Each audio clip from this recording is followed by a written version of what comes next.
Pour débuter, je repartirai du document qui a été fait et que vous pouvez trouver sur le site de l'Église de France, lutter contre la pédophilie dans l'Église catholique. Et je cite juste un paragraphe qui nous permet d'introduire un peu ce travail. Le bien des jeunes et des enfants. Bien traiter tous les enfants et les jeunes ne peut être que l'affaire de tous. On retrouve ce que vient de dire Père Balsa. Un regard nouveau s'impose, fait d'ouverture, d'esprit de collaboration, de volonté d'écoute. Il réclame aussi sollicitude, tendresse, respect. L'éducation des enfants et des jeunes doit être réellement au centre des préoccupations. On ne fait jamais appel en vain à ce qui est le meilleur de l'homme. Ce combat, qui mobilise déjà tant de personnes, de groupes et d'associations, s'impose aux chrétiens avec une particulière évidence. Le respect et l'amour dus aux plus faibles, aux plus petits, sont au cœur du message de Jésus-Christ. Dès lors, ce combat ne souffre aujourd'hui ni restriction, ni hésitation, ni faux pas. Il réclame d'être poursuivi courageusement. Alors après, il y a la responsabilité qui sont nommés des éducateurs, prêtres, évêques et l'ensemble des agents pastoraux. Et puis, 4 repères sont donnés pour protéger les enfants, prévenir, détecter, agir et communiquer. Je ne m'étends pas plus là-dessus, vous pouvez le retrouver sur le site de la conférence des évêques de France. Peut-être qu'il y a un document écrit qui a été donné, hein, voilà, qui peut retrouver ça. Alors, ce document fait référence à la pratique du Christ et à son message. Je reprendrai juste un tout petit morceau de l'Évangile qui nous rappelle cela. C'est quand Jésus reçoit les envoyés de Jean pour lui demander s'il est vraiment le Christ, et Jésus répond « Allez annoncer à Jean ce que vous avez lu et entendu. Les aveugles retrouvent la vue, les boiteux marchent, les lépreux sont purifiés, les sourds entendent, les morts ressuscitent, les pauvres reçoivent la bonne nouvelle. » Alors, on a eu aussi dans la prière, en introduction de cette journée, ce rappel de la phrase de Paul, « Quand un corps souffre, c'est le corps tout entier qui souffre. » Alors, entre cette réponse de Jésus aux disciples de Jean et puis ce rappel que nous fait Paul, je me suis dit que ça valait le coup peut-être de réfléchir dans un premier temps à la place du corps. La place du corps et l'importance de ce corps avec lequel nous vivons, et voilà. Alors, ce corps, eh bien, nous ne l'avons pas choisi. Ce corps, nous l'avons hérité de nos parents. Non seulement nous l'avons hérité de nos parents, mais il y a eu les grands-parents, il y a eu toute une lignée d'hommes et de femmes qui ont fait que le corps que j'ai, eh bien, il est très particulier. Non seulement il est très particulier, mais il est unique. Alors, bon, il peut ressembler beaucoup au corps de mes 4 frères, de mes 3 frères, pardon, et de ma sœur, mais c'est pas le même. C'est pas le même. Mon corps est unique. Mon corps est unique et ce corps m'a permis de devenir ce que je suis. C'est-à-dire que mon identité, ma personnalité, elle a été construite par ce corps. Parce que ce corps m'a permis d'entrer en relation, d'abord avec mes parents, dans l'éducation, m'a permis d'entrer en relation avec un institut à l'école, avec des copains à l'école, m'a permis d'entrer en relation après au collège, au lycée, au séminaire, au grand séminaire, et puis dans les relations pastorales, après l'ordination, que j'ai pu avoir. Ce corps a toujours été l'instrument de ce qui m'a permis, avec ce corps j'ai pu recevoir et j'ai pu donner. Et tout ce que j'ai reçu et ce que j'ai pu donner, ça a construit ma personnalité. Petit à petit, je suis devenu ce que je suis, et j'ai encore à devenir ce que je serai jusqu'à ma mort. Voilà. Le corps, l'importance de ce corps, ça vaut le coup de s'y arrêter parce que ça va être ce corps qui va être blessé. On en parlera tout à l'heure. Avec ce corps, non seulement je peux rentrer en relation avec les autres, je peux les rencontrer, je peux vivre des expériences, établir des contacts, et avec les 5 sens de ce corps, hein, ce que les yeux, ce que je sens, ce que je touche, ce que j'entends et ce que je goûte. Voilà. Les 5 sens de ce corps sont extrêmement importants pour construire ma personnalité. Peut-être que ce corps est ce qui fabrique mon esprit, fabrique ma réflexion. Quelqu'un disait, le corps est l'habitat, le réceptacle de notre être incarné, vecteur de notre être au monde. Voilà. Mon corps est essentiel. Et c'est par ce corps que je peux construire la personne, construire mon ego, construire mon esprit et ma pensée. Ce corps me permet de réfléchir, me permet de comprendre, me permet de prendre une option, me permet de décider. Donc ce corps me permet d'exercer toute ma responsabilité. D'ailleurs, peut-être Jean-Jacques pourra le dire tout à l'heure, à des moments, à cause de certaines blessures dans le corps, on déclare quelqu'un en irresponsabilité pénale. Mais quand le corps n'est pas blessé, il n'y a pas de raison. Le corps a permis d'exercer pleinement cette responsabilité.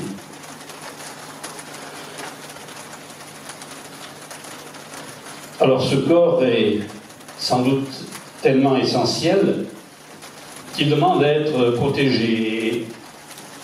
Personnellement, moi j'ai eu la chance de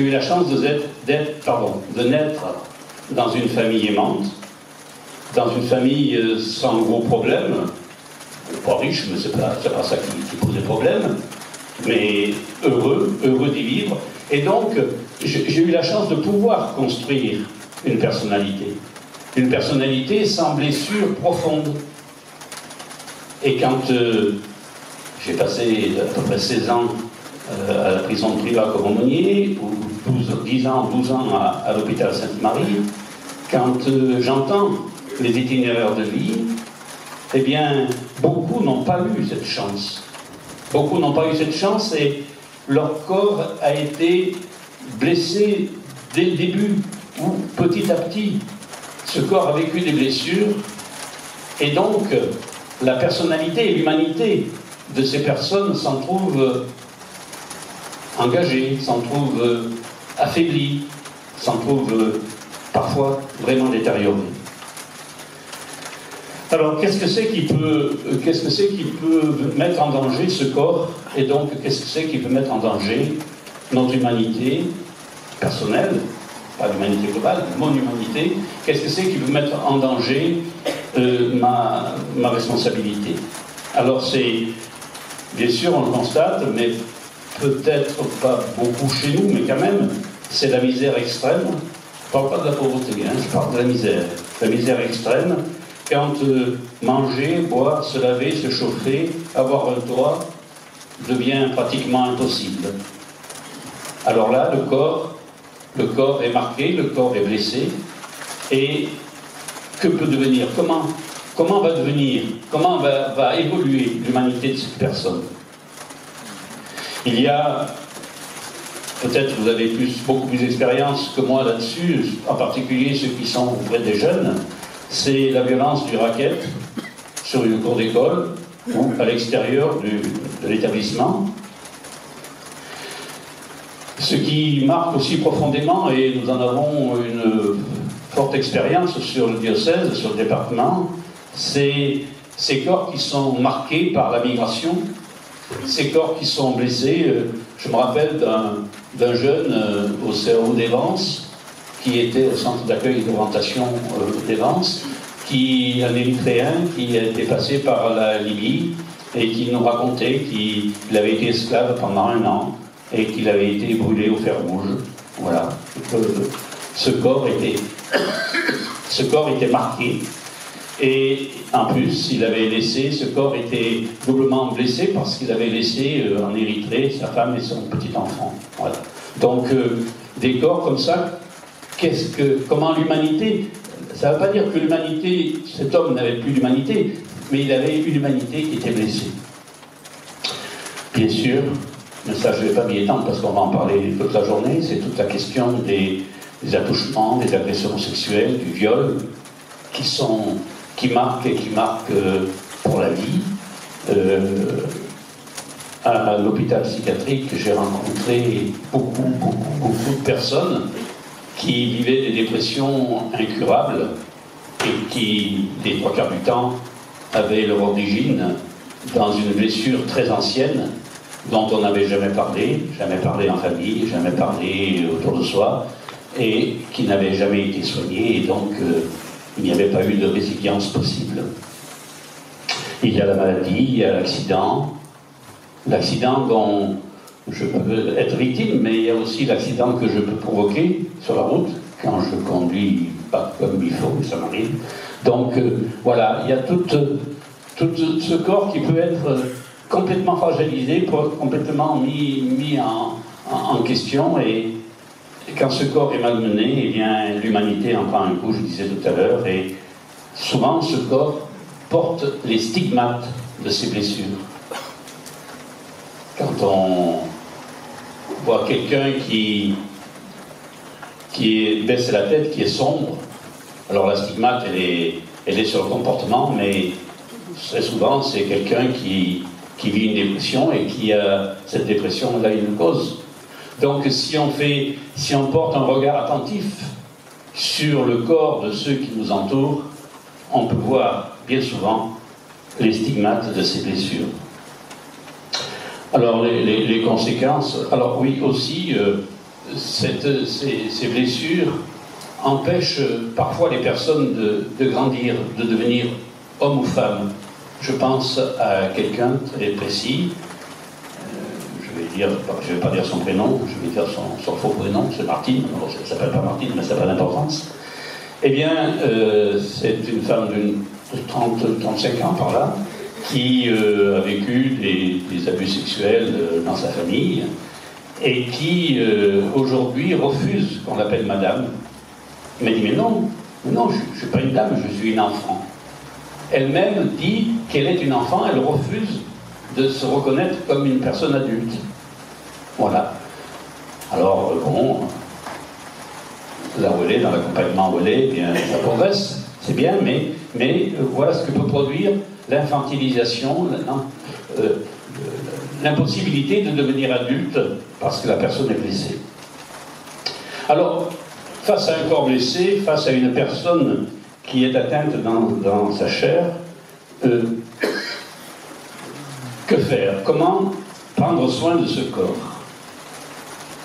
Alors, j'ai pas de solution.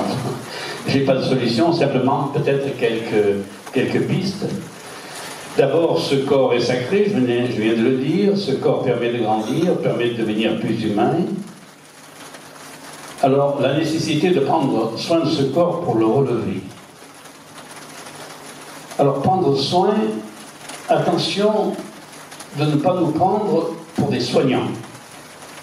Il y en a ici, il y a Marie-Christine Pecheval, qui est pédopsychiatre, c'est un médecin.